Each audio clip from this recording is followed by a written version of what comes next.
UKLO 1 year masters. No IELTS required up to 5 years visa. High visa success rate. మరి ఈ లావణ్య రాజ్ తరుణ్ చరిత్రలో ఏం జరిగింది అసలు ఏంటి అసలు ఎందుకు ఇన్ని 2 నెలలుగా ఎందుకు సమాధానం దొరకలేకపోతుంది? సమాధానం చెప్పాలంటే రాజ్ తరుణ్ ఫస్ట్ బయటికి వచ్చి చెప్పాలేమో ఏంటి అని తన సైడ్ ఆఫ్ వర్షన్. నాదైతే నేను డే 1 నుంచి అరిగిపోయిన సీడీ లాగా తిరుగుతానే ఉన్నాను, చెప్తానే అయితే వస్తున్నాను. అండ్ నేను చెప్పే దాంట్లో వీటిలోని అబద్ధం అయితే లేదు, అన్ని నిజాలే. అది నేను ఇప్పుడు ఇక్కడ ఎవరికైనా సరే, మీకైనా ఎవరికైనా రేపొద్దున కోర్టులో అయినా సరే నేను ప్రూవ్ చేసుకోగలను. అసలు రాజ్ తరుణ్ లావణ్య ప్రేమ కథ ఎక్కడ మొదలైందంటారు? అది ఎప్పుడో 2008లో అలా మొదలైందండి. మ్యూచువల్ ఫ్రెండ్స్ ఫేస్బుక్లో అలా పరిచయం అయ్యాడు.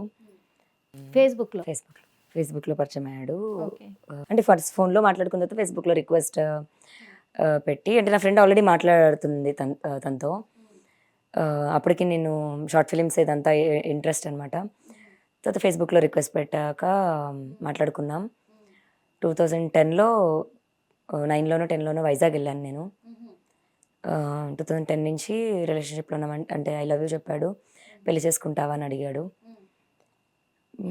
అప్పటి నుంచి ఫస్ట్ టైం కలిసినప్పుడే పెళ్లి చేసుకుంటావా అని అడిగారా? ఫస్ట్ టైం కలిసినప్పుడే ఇద్దరం, నాకైతే నచ్చాడండి తను. నా అన్న ఫీలింగ్ అయితే వచ్చింది, మరి నాకు ఎందుకు అలా వచ్చిందో తెలీదు. నా అన్న ఫీలింగ్ వచ్చింది, నాకు నచ్చాడు అబ్బాయి. ఇంకా ఎవరైనా ఇప్పుడు ఏదైనా మాట్లాడితే మనుషులతో మాట్లాడతానేమో, కానీ నా మనసుకైతే అండ్ నా లైఫ్ అయితే నా రాజే అంతే. అది నాకు ఆ రోజున్న ఫీలింగ్ ఈ రోజు సేమే. ఆ రోజున్న ఫీలింగ్ ఈరోజు సేమ్. మీరు చెప్పారు, చాలా విషయాలు చెప్పారు. మేము ఇలా పెళ్లి చేసుకున్నాము, పెళ్లి చేసుకున్నాక కూడా ఒక 3 నెలల తర్వాత ఇంట్లో చెప్పాము, 2 ఫ్యామిలీస్ కూడా ఒప్పుకున్నారు. మేము ఇప్పుడు 11 ఇయర్స్గా కూడా ఒకే చోట ఉన్నాము, ఒకే ఇంట్లో పూజలలో కూడా పాల్గొన్నాము. ఇన్ని విధాలుగా జరిగాయి. ఓకే, ఎందుకంటే ఈ కేసు అనేది ఎటువైపు మలుపు తిరుగుతుంది అనేది కూడా తెలియనంత విచిత్రంలోకి వెళ్ళిపోయింది. కొత్త వ్యక్తులు కూడా తన తరఫున కావచ్చు, మీ తరఫున కావచ్చు, కొత్త వ్యక్తులు కూడా ఇన్వాల్వ్ అయ్యారు ఈ కేసులో. మొన్నటి వరకు చూసుకున్నట్లయితే మీ టాపిక్ చాలా హల్చల్ అయింది. ఏ టాపిక్ అంటే మస్తాన్ సాయి. అవును, మస్తాన్ సాయి అనే వ్యక్తి కూడా ఇన్వాల్వ్ అయ్యారు. ఆ మస్తాన్ సాయి అనే వ్యక్తి లావణ్య నిజమే డ్రగ్స్ వ్యాపారం చేసింది, డ్రగ్స్ తీసుకుంది, దాదాపు 300 మందిని డ్రగ్స్కి అలవాటు చేసింది, నా దగ్గరికి వచ్చింది, చాలా వచ్చాయి టాపిక్స్, అందరికీ తెలిసిన విషయం ఇదంతా. ఇందులో నిజం లేదంటారు? ఆ 300 మందిలో 3 సరే తీసుకొచ్చి చెప్పానండి. ప్రీతి, ఉదయ్ ఇద్దరు చెప్పారు. అదే వీళ్ళని కాకుండా వీళ్ళు ఆల్రెడీ వచ్చి మాట్లాడి మా లైఫ్లో ఉండి చేసిన వాళ్ళే. ఇప్పుడు 1.5 yearగా నేను ఏం ట్రబుల్ అవుతున్నాను, 1.5 yearగా నా కేసు ఏమవుతుంది అన్న ఈ 5-10 మంది పీపుల్ సరౌండింగ్స్ కాకుండా లావణ్య 32 ఏళ్ళ జీవితం ఉంది కదా. నేను ఎప్పుడు డ్రగ్స్కి అలవాటు పడ్డాను, ఎప్పుడు కొన్నాను, ఎప్పుడు అమ్మాను, వీటన్నిటి కూడా ఊరికి నోట్లోంచి వచ్చేసిందంటే మాట విసిరడం కాదు కదా, ప్రూవ్ చేయాలి. అది మస్తాన్ అయినా అవనివ్వండి, శేఖర్ భాష అవనివ్వండి.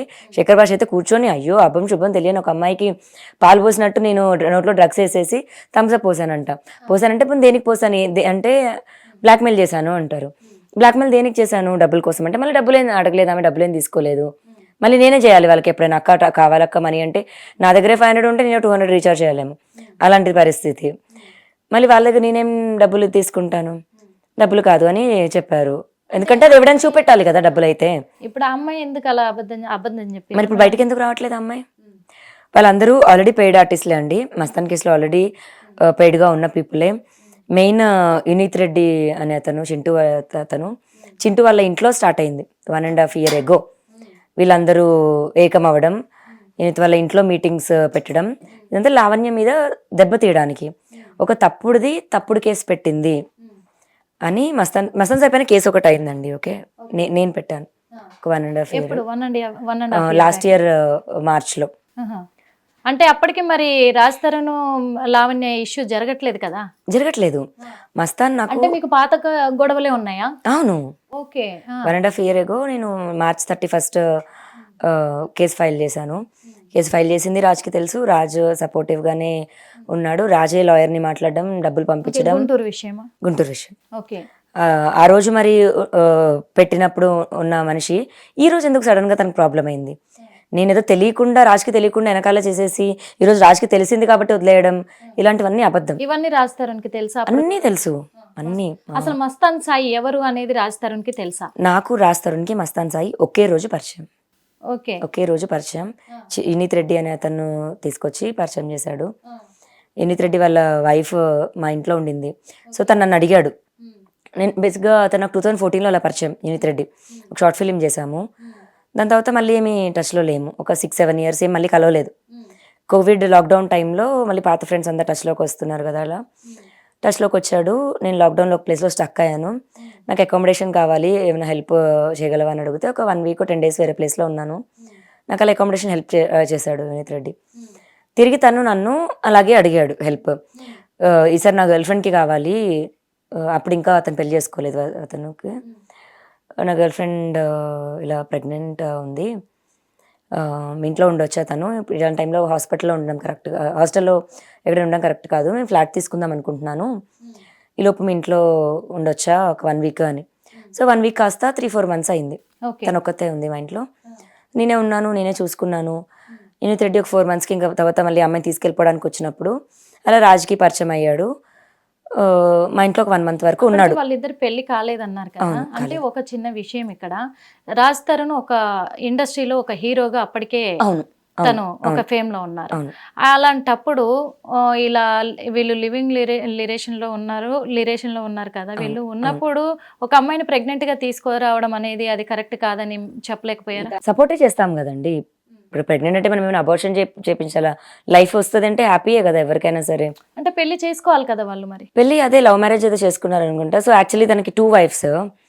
ఫస్ట్ వైఫ్ ఏమో గుంటూరులో ఉంటుంది, దీని సెకండ్ వైఫ్. సో ఇల్లీగల్గా మ్యారేజ్ చేసుకోవడం అయితే చేసుకున్నారు.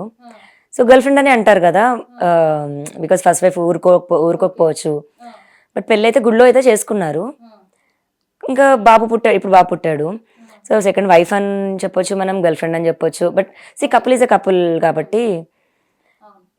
ఓకే, ఇప్పుడు అదంతా బాగానే ఉంది. అప్పుడు సో అప్పుడు ఇనీత్ రెడ్డి, నా ఫ్రెండ్ ఒక అతను వస్తున్నాడు, హౌస్ కోసం చూస్తున్నాడు, మన కమిటీలో ఖాళీ ఏమైనా ఉన్నాయా అని అడిగాడు. ఉన్నాయి అని చెప్పాను. మేనేజర్ నెంబర్ ఇచ్చాను నేను.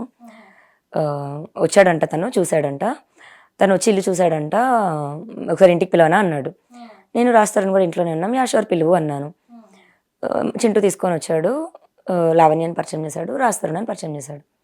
అలా నాకు తెలుసు, పరిచయం అయ్యాడు. 2022 సెప్టెంబర్ అక్టోబర్ ఆ టైంలో.